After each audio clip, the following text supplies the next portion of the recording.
In a time before time began, one woman would dare the boundaries between madness and sanity to find the lost love that soever has eluded her. Terror, duplication, history as it has never been seen before.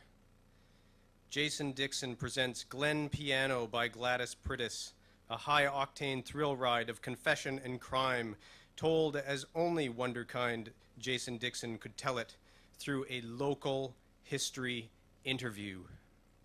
Cry, laugh, and prepare to meet your match in this year's literary sensation, Glen Piano by Gladys Priddis, if you dare. Ladies and gentlemen, Jason Dickson.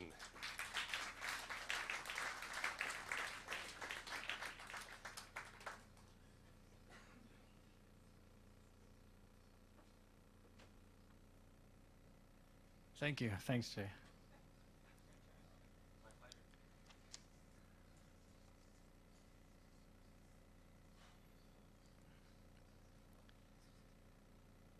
At the end of her life, Gladys Priddis wanted to tell the story of Glen Piano, how she came to know him, how she came to live with him, and of the charges of murder that were brought against him, as well as herself, charges she believed were false. I had the opportunity to interview her during her later years when she was a patient at Victoria Hospital. What follows is a record of her story, at times told directly in her own words, with the appropriate biographical and historical facts included. Gladys Priddis was born in London, Ontario, the daughter of a doctor. She was educated at Helmut Ladies' College and worked as a seamstress. Before meeting her husband, Jonathan Priddis, she lived in a small apartment over a jewelry store on Richmond Street. She met her husband at a party on Christmas Eve. He was a young barrister, and they were eventually married. Our life was simple, she says, and he adored me. We were blessed with a quiet marriage. But a degeneration in Jonathan's left eye, however, made him partly blind at the age of 25, first in the left eye, and then finally in the right, so that he could no longer practice law. He was fortunate to know many doctors, and Gladys became his attendant, learning from them how to take care of his disease. But without work, and with no time for her to make money, their funds dwindled to a fraction of their former size. This was in 1887. Her spells began shortly after. She had nervous shocks. Jonathan's condition was getting worse, and in her state, she found it more difficult to treat him. It was decided that she also find help from a doctor, but not official help, as they could no longer afford it. She needed someone who was more homeopathic about nervous disturbances, and Dr. Piano came recommended by a friend. I walked to his house alone, since Jonathan was too sick to accompany me. On the outside, his house appeared bland. It was Victorian, mildly ornate, and spacious. However, inside, it was a pioneer home, with equipment nailed to the walls, raw furniture, and an atmosphere of discovery. At the back, there was a 2-floor operating theater accessible from a door off the hall. It had a plain pine seat arranged along the wall and a table used for surgery. The rest of the room was dissecting tables on trestles, with a pot of water and surgical instruments boiling on the stove. Gladys did not know how many animals lived there, although she always saw one moving, and was no longer sure whether they were from there or somewhere else. There was an odor of agriculture that came from the back, although the house also smelled, appropriately, of medicine.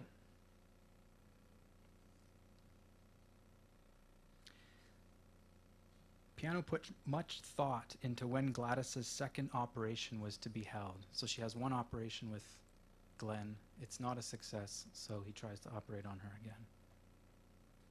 He explained to her that he had found, through many years of experience, that the time of day one operated had an effect on his patient's recovery. Afternoons were the least desirable time, although admittedly, if one needed to operate then, if it was an emergency, then one did not have a choice.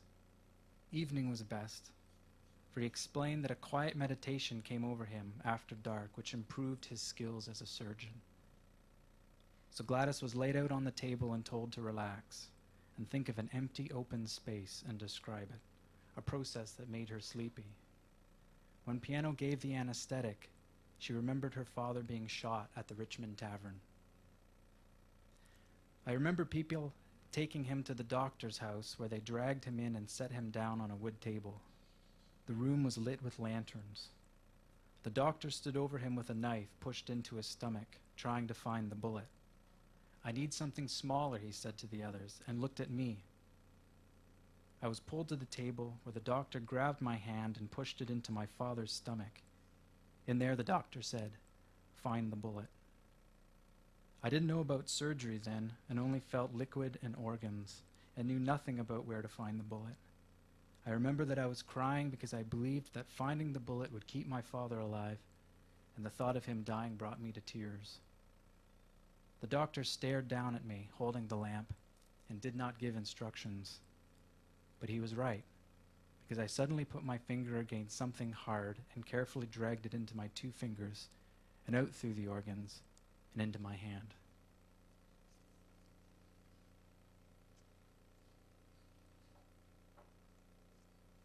I should also let you know that we have facsimiled in the book about 10 poems that were written by Gladys, and they're reproduced in her handwriting, but I won't read those.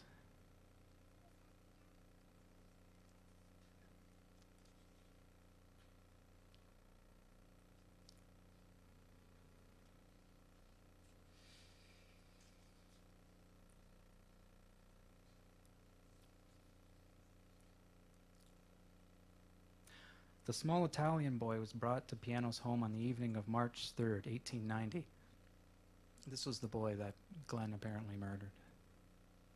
He was the son of a bankrupt Italian merchant who once had a shop off Adelaide Street. The boy was blind from a tumor that had grown on his eye, and Piano had agreed to move it. Gladys did not know that a boy would be that evening's patient. When she entered the operating theater, the sight of him on the table surprised her. He was asleep, as Piano had already given him a dose of ether, and after Gladys approached the table, Piano began the operation. Gladys was in charge of organizing the medical instruments, which she did carefully on a tray to the left. She handed him the instruments and watched uneasily as the boy's tumor was peeled away, taking with it the eye and much of the skin. She felt compelled to do everything she could. The operation was a success, and Gladys bandaged him and helped Piano take him upstairs where he could recover. Afterward, Gladys and Piano sat together in his office and waited for the boy to sleep off the anesthetic.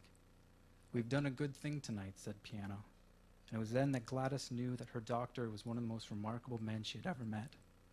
How could one not think this after experiencing such a thing? And this was written by Gladys. Jonathan is her husband. Jonathan told me that our house was an island in the city.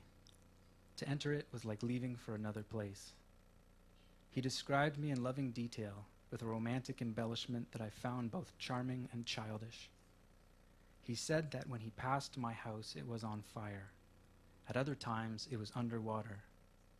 Each night, after we retired, Jonathan would spend himself pouring out his heart to me, cradling me in his arms, and wording his love with an exactness that was almost apprehensible. But in spite of my charitable attitude to him, despite my indulgence of this ritual, I was embarrassed by his descriptions. They were common, and he was blind. To hear these words come from a blind person made me miserable. At first, Jonathan seemed like a helpless child, and I wanted to protect him. But after our marriage, I felt only distance. For some unnameable reason, I need to be seen by my lover in order for love to return. But why do I need to be seen? When he loves me so well, when I am such a central subject in his life, why is the thought that he will never see me so uncomfortable?